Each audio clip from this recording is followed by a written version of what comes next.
지역의 이슈를 만나는 시간 헬로 이슈 토크 시작합니다. 5월 가정의 달을 맞아 우리 지역 아동 육아 정책과 함께 아동학대 현황과 관련 정책을 살펴보겠습니다. 엄재진 매일신문 경북본사 취재부장과 함께합니다. 안녕하십니까? 예, 안녕하십니까? 네, 반갑습니다. 네. 우선 우리 경북도에서는 어떤 육아 돌봄 지원 사업이 시행되고 있는지 말씀해 주시죠. 예, 그렇습니다. 경북도에 이제 경상북도 육아 종합 지원센터라고 설치되어 있거든요. 네. 여기서 이제 다양한 어떤 지원 정책을 펴고 있어요. 일단은 부모들을 위한 어떤 부모 교육이죠. 네. 이런 교육도 실시하고 있고, 맞벌이 부부를 위한 어떤 시간제 돌봄도 운영하고 있고, 이 밖에 육아 전문 상담이라든지 여러 가지 이제 언어, 놀이 치료 이런 심리 상담도 이제 진행하고 있거든요. 특히 이제 경북에서 이제 추진하고 있는 영유아 맞춤형 발달 정진 프로그램이 있는데, 네. 이건 이제 시범 운영했어요. 이거는 이제 영유아들이 현재의 발달 상황, 보다 더 나은 어떤 발달 상황으로 만들기 위한 어떤 맞춤식, 개별 맞춤식 어떤 프로그램이라고 볼 수 있거든요. 네. 이런 것들을 하고 있고, 이 프로그램의 목적을 보면은 이렇게 딱 명시가 되어 있어요. 건강한 사회 구성원으로 영유아 성장 발달을 지원해서 지방 소멸 예방에 기하기 위함이라 나와 있거든요. 지방 소멸에 기하기 위함이라고. 네. 경북도에서 추진하는 다양한 영유아 정책, 지원 정책이 대부분 지방 소멸과 연관시켜 가지고 이제 진행되고 있거든요. 그만큼 인구가 줄어들고, 인구가 줄어든 주 원인이 출산율이 저하다. 그다음에 그렇기 때문에 출산율 높이고 영유아 돌봄이라든지 영유아 보육 시스템이 제대로 갖춰져서 인구 소멸을 없앤다, 이런 어떤 정책들을 연관시켜 보고 있습니다. 경북도에서 추진한 이제 또 한 가지는 아픈 아이 병원 진료 동행 서비스거든요. 이건 네. 이제 맞벌이 부부들을 대상으로 하는데, 2022년 9월달에 이제 시범 운영을 했고, 전담 돌봄사가 있어요. 이 전담 돌봄사가 이제 부모들의 의뢰를 받아서 감기 등 아주 가벼운 증상의 아이들을 직접 이제 아이한테 가서 아이들을 병원에 가서 진료를 받고, 그다음에 부모한테 얘기해주는, 네. 이런 이제 완전히 아이랑 같이 이제 병원에 가서 부모가 못하는 어떤 부분들을 대행해주는 이런 어떤 시스템이거든요. 만 4세부터 초등학생까지 맞벌이 가정을 중심으로 합니다. 네. 이런 것들은 이제 여러 가지 동행이라든지 인터넷에 보고 이제 그 과정을 설명하고, 이런 것들이 이제 돌봄사가 하고, 역시 병원비라든지 이런 것들은 부모가 이제 부담을 합니다. 이런 어떤 돌봄 공백 사업의 하나는, 공백을 메워주는 사업의 하나로 또 이제 119 아이 행복 돌봄터라는 걸 또 운영하거든요. 네. 이거는 이제 돌봄 지킴이 이제 전문 과정을 이제 이수한 의용 소방대, 여성 의용 소방대들이 나와서 이제 24시간 동안 아이를 돌봐주는 그런 네. 시스템이거든요. 굉장히 이제 맞벌이 부분은 좋은 어떤 시스템이죠. 그동안은 이제 구미, 경산, 영덕 소방서에서 운영을 했어요. 이제 의용 소방대니까 소방서에 관할을 해서 네. 하는데, 이제 지난해 이제 포항, 북부라든지 9곳이 추가됐고, 또 올해 또 이제 영주, 상주, 문경, 의성, 청도 이렇게 또 9곳이 또 추가를 하거든요. 그러다 보면 대부분 한 21개소의 어떤 소방 관할 지역이 대부분이 운영한다고 보고 네. 있거든요. 이 이제 운영 시스템에서 이제 신청자, 수혜자도 굉장히 큰 폭으로 늘어나고 있어요. 지금 이제 작년에 봐서 벌써 한 1,300명이 넘고 있거든요. 그러다 보니까 원래는 활성화되면 한 2,000건이 넘어갈 수도 있고, 네. 굉장히 활성화되어 있습니다. 이런 어떤 것들이 이제 또 소방에서 다문화 가정 자녀들이 또 많잖아요. 네. 그러다 보니까 걔네들한테 대한 어떤 그런 여러 가지 이제 문화적 차이로 생기는 어떤 언어라든지 정서적인 이런 부분들은 다 같이 돌봐주고 굉장히 효과가 있어요. 이 밖에 이제 아이 누리 놀이터라든지 아꿈 도서관, 장난감 도서관 이런 등등 여러 가지 어떤 지원 정책을 펴고 있습니다. 네, 좀 소개해 주신 것처럼 우리 지역의 다양한 지역 사원들이 계속 펼쳐지고 있는데요. 일부 전문가들은 이런 지자체들의 지원 사업도 중요하지만 무엇보다 이 부모와 아이가 함께할 수 있도록 육아휴직을 보장해야 된다, 이런 목소리가 나오고 있습니다. 네. 자세한 내용 말씀해 주시죠. 그렇습니다. 이제 자녀가 이제 어느 정도 이제 정서가 형성되는 시기에 부모와 가장 많이 같이 있는 게 좋잖아요. 네. 근데 실제로 맞벌이 부부의 현실은 그렇지 않거든요. 아주 어릴 때부터 벌써 아마 이렇게 보육 시스템으로 이제 내보내야 되는 상황이거든요. 네. 그러다 보니까 육아 휴가 이런 부분도 굉장히 좀 권장을 하고 있잖아요. 지방정부에서 권장을 하고 있는데, 실제로 이제 고용노동부가 이제 지난 1월에 발표한 2021년 기준으로 지역별 일생활 균형 지수에 보면은요, 경북 지역이 다른 지역에 비해 남성 육아 휴직이 제일 낮아요. 뭐 여러 가지 이제 사정이 있겠죠. 지역적인 정서, 남자들이 생각하는 어떤 육아에 대한 어떤 그런 부담감 이런 것들이 뭐 편차는 있겠지만은 네. 일단은 경북 지역이 다른 지역보다 현저하게 남성 육아 휴직이 낮다 이런 것들 좀 개선을 해야 됩니다. 특히 또 이제 이제 산업체가 좀 작은 어떤 기업체, 네. 직장에 다니는 어떤 친구들 같은 경우는 내가 육아휴직으로 자리를 비워버리면은 내 일을 다른 어떤 직장 동료들이 맡아야 되기 때문에 그게 네. 오는 부담들 이런 것 때문에 사실 쉽게 육아휴직을 신청 못 하고 있거든요. 네. 뭐 그런 어떤 정서적인 부분도 있고 또 이제 눈치 보는 것도 있고 네. 또 뭐 육아에 대한 어떤 그런 부담을 내가 좀 덜 가지는 경우도 있거든요. 그러다 보니까 이런 여러 가지 시스템 때문에 이제 이런 것들을 이제 막기 위해서 경북도에서는 육아휴직 업무 대행자라는 어떤 시스템이 있어요. 그러니까 내가 이제 육아휴직 가면은 네. 누군가 업무를 대행을 해야 된단 말입니다. 그러면 그 업무 대행을 하는 사람에 대해서 이제 수당을 지급한다든지 이렇게 해서 이제 근무 동기를 부여를 하고 네. 그다음에 육아휴직자는 육아휴직을 편하게 갈 수 있도록 하는 제도를 마련하고 있거든요.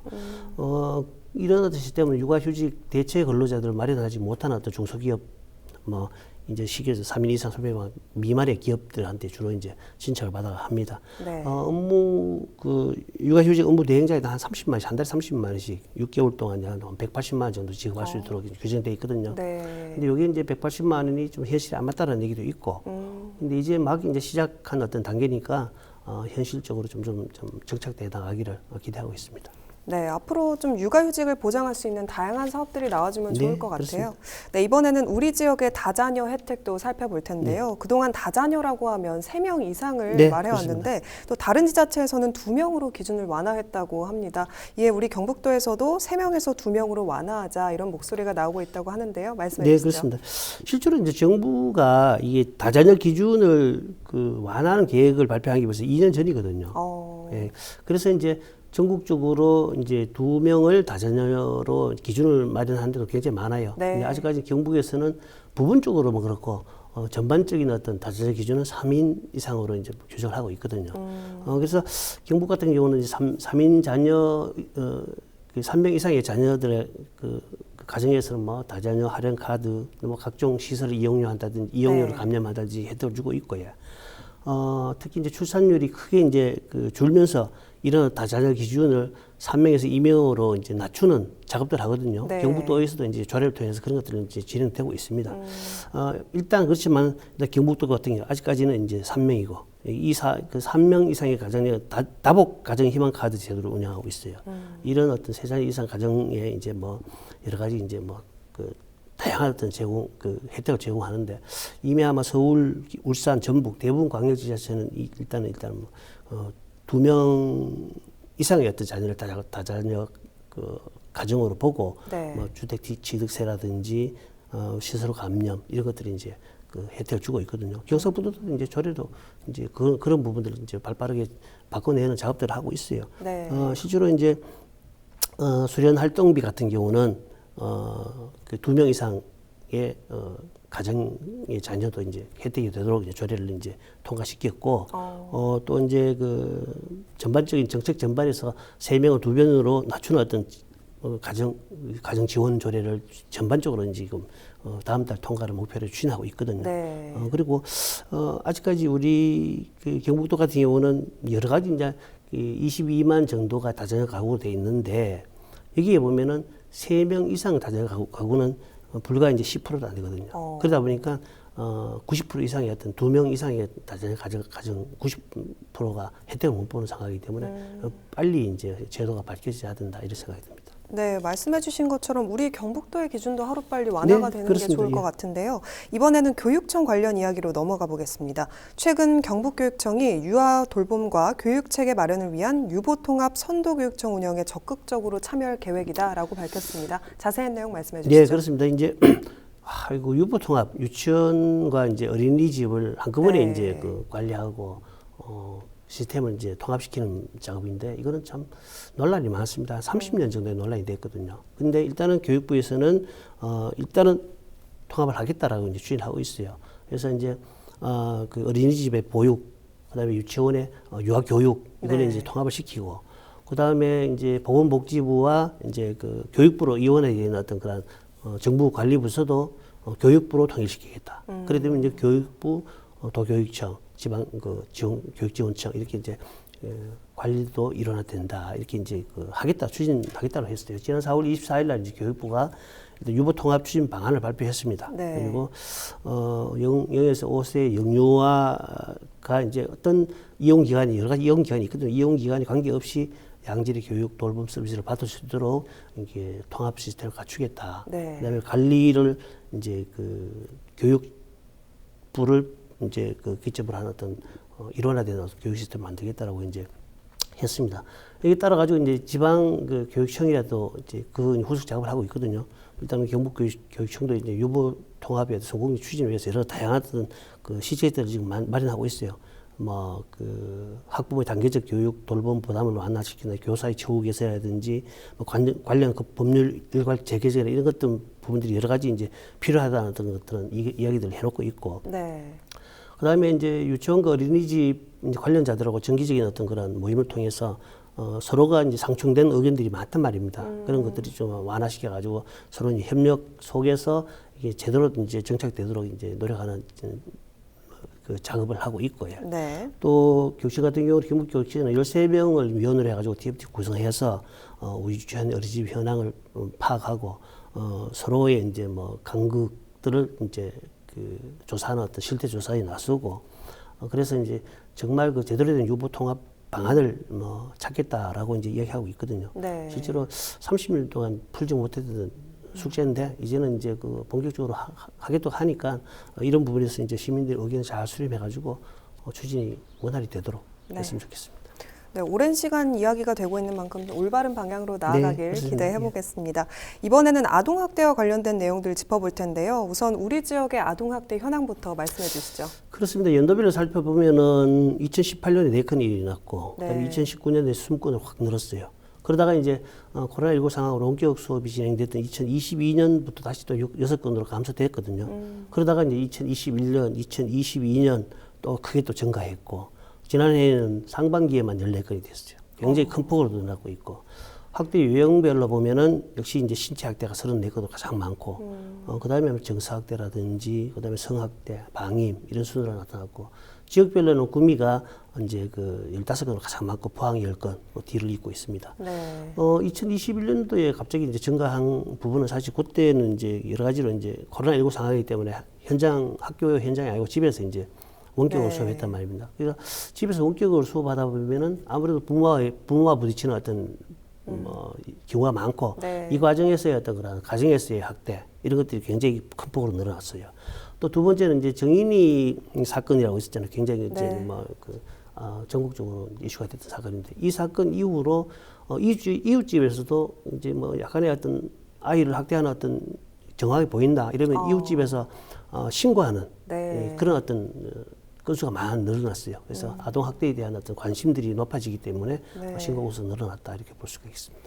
네, 앞에서도 간단히 말씀해 주시긴 하셨는데 우리 지역 아동학대 재학대 사례가 좀 많다고 합니다. 어떻게 된 상황인가요? 그렇습니다. 보건복지부 자료를 보면요, 2021년도 한 해 동안 이제 그 전국적으로 신고된 아동학대가 한 5만 3천여 건쯤 되는데 이 네. 가운데 5년 이내에 다시 이제 학대를 당한 사례가 5,500건 정도, 한 15% 정도 달하거든요. 굉장히 높은 수준입니다.